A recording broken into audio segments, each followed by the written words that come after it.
Assalamualaikum warahmatullahi wabarakatuh.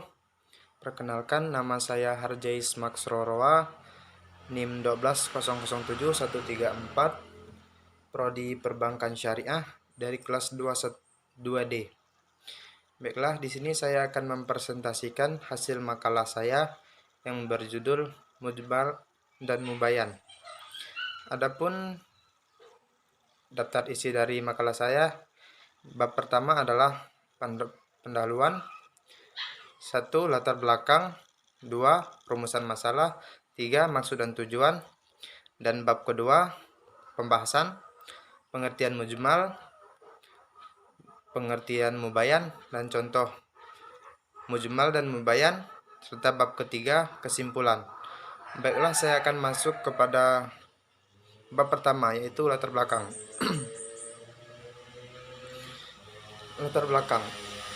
Usul fikih mengandung nilai atau berguna memperoleh hukum syar'ah tentang perbuatan dari dalil-dalilnya yang terinci. Kegunaan usul fikih yang demikian itu masih sangat diperlukan.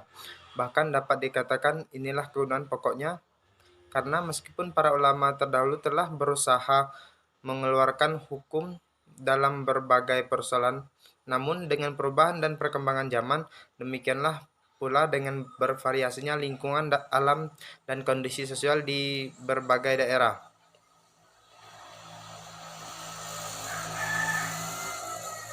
Seperti yang dikemukakan oleh Hasyim Kamali, usul fikih mengandung kegunaan untuk membantu ahli hukum dalam memperoleh pengetahuan yang memadai tentang sumber-sumber syariat, metode deduksi, hukum, dan inferensi istinbat. Juga untuk membedakan metode deduksi mana yang paling tepat digunakan untuk memperoleh hukum syar'i bagi masalah tertentu. Bahkan usul fikih juga memungkinkan ahli untuk memastikan dan membandingkan kekuatan dan kelemahan ijtihad, serta dapat pula memberikan referensi kepada putusan ijtihad yang paling sesuai dengan nas.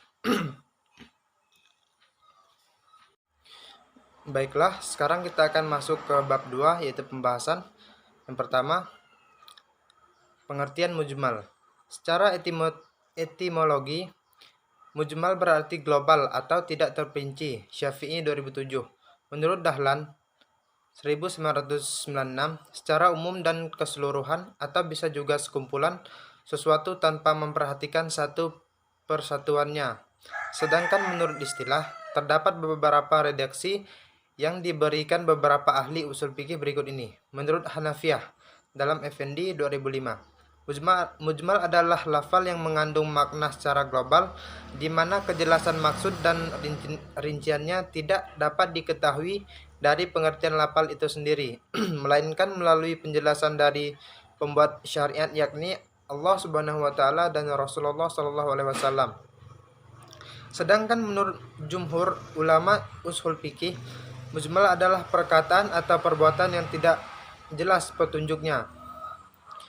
Menurut Abu Ishaq Al-Shirazi, ahli usul fikih dari kalangan Syafi'iyah, mujmal adalah lafal yang tidak jelas pengertiannya, sehingga memahaminya memerlukan penjelasan dari luar atau al-bayan. Atau bila ada penafsiran dari pembuat mujmal.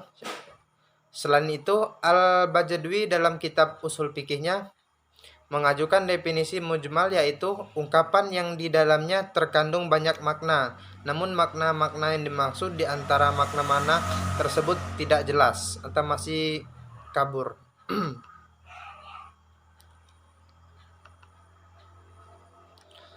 Sementara itu, ada juga pengertian mujmal yang dikemukakan oleh Zakiyuddin Sya'ban, guru besar dalam bidang syariah pada Fakultas Hukum Universitas Ain Syams, Mesir, yaitu lafal yang tidak bisa dipahami maknanya kecuali dengan penafsiran dan penjelasan dari penyampai atau pembuat lafal itu sendiri.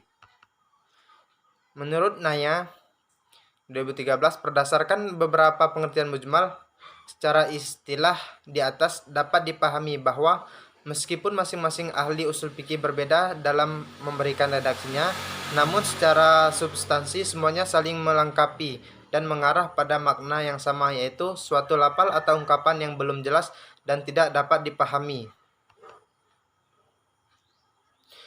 Tidak dapat dipahami maksudnya, dan untuk mengetahuinya diperlukan penjelasan dari lainnya. Penjelasan inilah disebut dengan al-bayan, baik penjelasan itu dari Allah langsung ataupun penjelasan melalui Rasulullah Shallallahu Alaihi Wasallam. Baiklah, sekarang kita akan masuk yang kedua, itu pengertian mubayan. Secara etimologi, mubayan berarti yang menjelaskan atau yang merinci. Sedangkan tentang pengertian mubayan, pertama, mubayan adalah upaya menyingkapkan makna dari suatu pembicaraan, kalam, serta menjelaskan secara terperinci hal-hal yang tersembunyi dari pembicaraan tersebut kepada orang-orang yang dibebani hukum mu'alaf. Kedua, al-mubayan adalah mengeluarkan suatu ungkapan dari keraguan menjadi jelas. Maksudnya, jika ada suatu ungkapan yang masih mujmal atau kurang jelas, maka dengan mubayan ungkapan itu menjadi jelas. Berdasarkan kedua definisi tentang mubayan di atas, dapat dipahami bahwa yang dimaksud dengan mubayan adalah suatu lafal atau perkataan yang jelas maksudnya setelah mendapatkan penjelasan dari lainnya, baik dari Allah langsung atau melalui penjelasan sunnah Rasulullah. Baiklah, sekarang kita masuk ke yang C, yaitu contoh mujmal dan mubayan. Pertama adalah contoh mujmal. Contoh mujmal, seandainya ada seorang laki-laki yang mewasiatkan sepertiga hartanya kepada para hamba atau budak-budaknya, sementara ia juga memiliki beberapa budak dan juga bekas tuan-tuannya yang telah memerdekakannya, sehingga kemudian orang tersebut meninggal dan dia belum sempat menjelaskan tentang siapa-siapa di antara dua golongan itu yang dia kehendaki. Karena sesungguhnya lafal al-mawali pada wasiat itu bersifat mujmal. Hal ini disebabkan makna yang dikehendaki salah satu keduanya dan tidak ada jalan untuk mengetahui kecuali dari orang yang bersangkutan. Dan ini adalah menurut pendapatnya ulama Hanafiyah. Adapun contoh lainnya adalah surat Al-Baqarah ayat 2 ayat 228 yang artinya wanita-wanita yang ditalak hendaklah menahan diri atau menunggu 3 kali quru.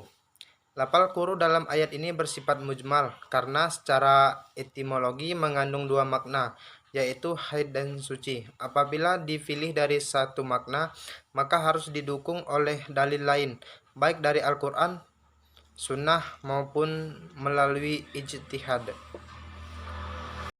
Yang kedua adalah contoh mubayan. Contoh mubayan sendiri yaitu seperti hadis dari Rasulullah SAW yang artinya, "Sholatlah kamu sebagaimana kamu melihat saya melakukan sholat." Hadis riwayat Bukhari dan Muslim. Contoh di atas berfungsi untuk menjelaskan ayat-ayat yang masih umum dalam Al-Quran, yang menjelaskan bahwa yang dimaksud oleh Allah adalah sebagian dari cakupan lafal yang masih umum. Mungkin hanya sekian yang dapat saya presentasikan dari hasil makalah saya. Mohon maaf atas segala kekurangannya. Saya akhiri, wabillahi taufiq wal hidayah. Wassalamualaikum warahmatullahi wabarakatuh.